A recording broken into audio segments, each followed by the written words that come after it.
Speech and reading processes.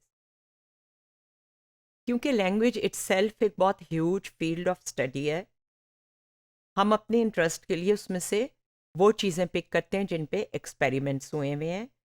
सबसे पहले ये देखें कि कंपोनेंट्स ऑफ वर्ड्स क्या क्या होते हैं।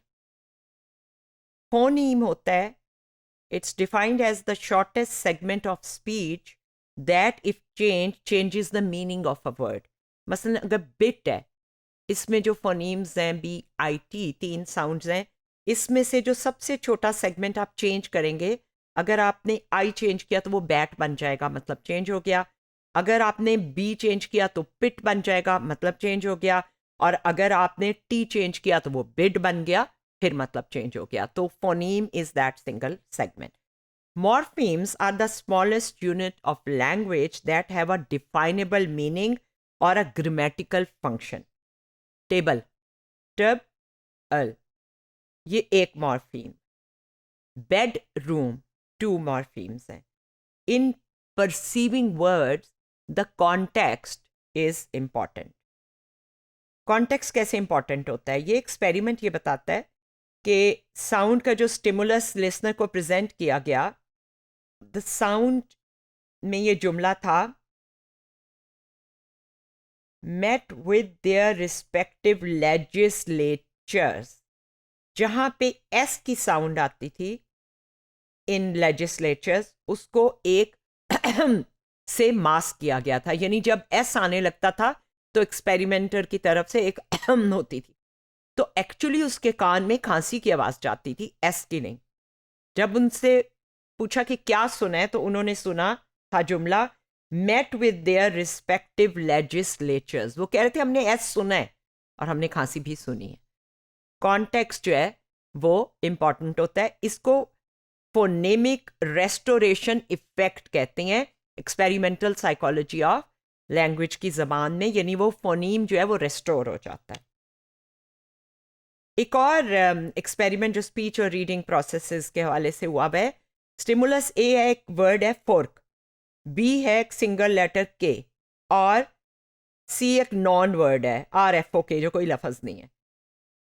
पहले इनको ये फ्लैश करते हैं और उसके बाद दोबारा जब दिखाते हैं तो जिस जगह पे स्क्रीन पे वो वर्ड आया था वहां पे एक रैंडम पैटर्न जो है, ये रैंडम पैटर्न जो है वो अपीयर होता है। अब इस रैंडम पैटर्न की जगह पे एक्चुअली वो वर्ड था। The participants pick the letter that was presented in the original stimulus. उन्हें कहा जाता है कि वो जो पहले लेटर था, वर्ड या लेटर, वो क्या था, वो के था या एम था।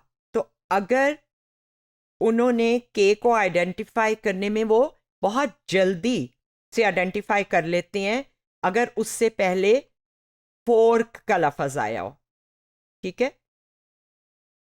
उसकी वजह यह है कि जो वर्ड है वो सुपीरियर है, नॉन वर्ड कम है, और लेटर जो है वो उससे भी कम है। Semantics is the meaning of words and sentences, यानी अल्फाज और जुमलों के जो मानी और मतलब होते हैं उसे लैंग्वेज की स्टडी में सिमेंटिक्स कहते हैं।